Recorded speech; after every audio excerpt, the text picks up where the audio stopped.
folks, we made it to the end of 2018 without perishing to nuclear annihilation or Tide Pod poisoning. It was a year where we as gamers fought monsters, comic book villains, daddy issues, and our very new complicated feelings about Bowser. But it was also a big year in gaming news, and we can't talk about gaming in 2018 without talking about the phenomenon that is Fortnite. It has become one of the world's most played games with over 125 million players. School kids are flossing at a rate that dentists and hip doctors can only dream of. Even celebrities like Josh Hart and Drake are getting in on the action. Because, as we all know, a game only becomes real if a celebrity acknowledges it. Even if Drake is only playing this so he has another thing to talk about with Millie Bobby Brown. Ew.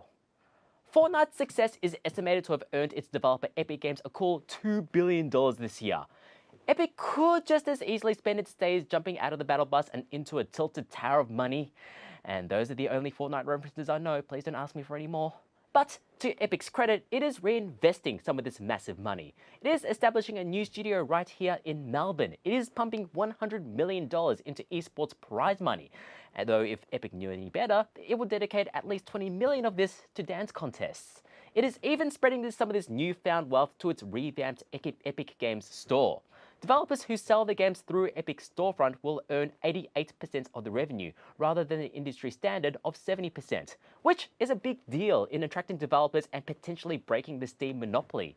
The only way that Steam can now compete is to either match Epic Games or somehow get a Shiba Inu to serve you. It'd work on me. One of the unexpected conversations to come out of Fortnite is the renewed push for cross-platform play. When Fortnite came to the Switch in June, people discovered that the Switch and Xbox One versions could play with one another, but the PS4 version allowed no such thing.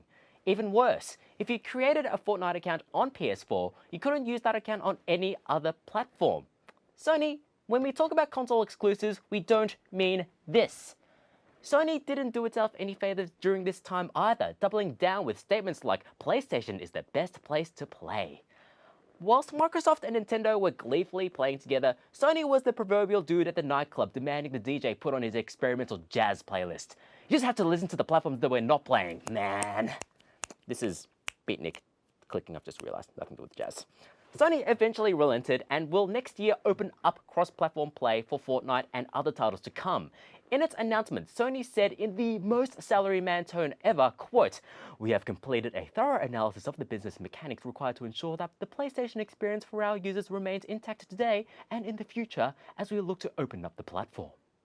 I stand corrected. Sony is in fact the dude at the nightclub complaining to the manager about noise violations. And it wasn't just Sony that started to fall under the weight of its own arrogance in 2018.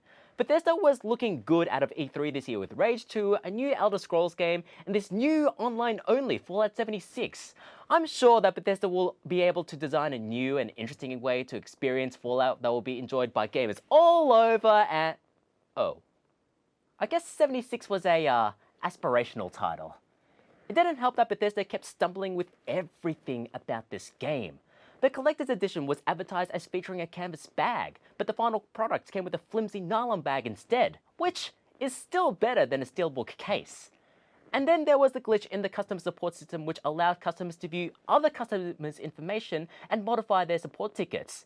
Ironically, this has more compelling multiplayer gameplay than Fallout 76 itself. And then there was Telltale Games, which closed down abruptly in September of this year. You would think that after The Walking Dead, the company could do no wrong. But over the following 6 years, and yes, it has been that long since The Walking Dead came out, it released the exact same choice-based narrative over and over again, just with a shiny, new, expensive brand slapped on like Game of Thrones or Batman. The studio even approached us here at New Game Plus to make a game, but then scrapped the idea because every choice would boil down to play Dota, be sad, which is basically the same thing, or of course, press X to Jason. This shutdown left about 250 workers suddenly without a job, health insurance, or even any severance. For a company so focused on moral choices, Telltale was oddly fixated on immoral mismanagement. This led to a renewed push for game developers to unionize to protect their working conditions and ensure that management couldn't exploit their workers. I've got no punchline for this one here. Power to the people. This need was reinforced just a month later by Rockstar Games. In an interview with New York Magazine to promote Red Dead Redemption 2, Rockstar studio head Dan Houser bragged about working 100-hour weeks to get the game made. That's 14 hours a day without taking any days off, which is about the amount of time it takes to travel from one in-game mission to another. Houser later clarified these statements, saying that these 100-hour weeks were restricted to himself and 3 other senior writers over, quote, weeks, not years. I can just imagine Dan Houser at hour 474, shoving the coffee cups off of his desk and deliriously shouting, "We are not leaving this room until the horse testicle physics are perfect!" Still, people began to question the working conditions at Rockstar, leading to employees disclosing their experiences on social media. Some reported fairly equitable conditions, while others stated that there was still an expectation to work excessive hours, including a former QA employee who worked 80-hour weeks until they had a breakdown.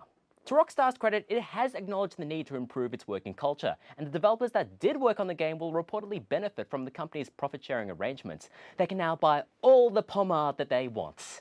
And thus, we bring 2018 to a close. And I have to say, things are looking pretty okay.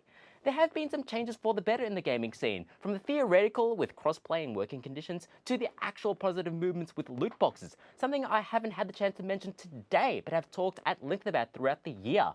Fingers crossed that 2019 continues this happy change, or everything will fall to pieces and we'll be pining for the days of Bowsette art. Like I said, very confusing feelings. And that is everything that has happened in the world, ever.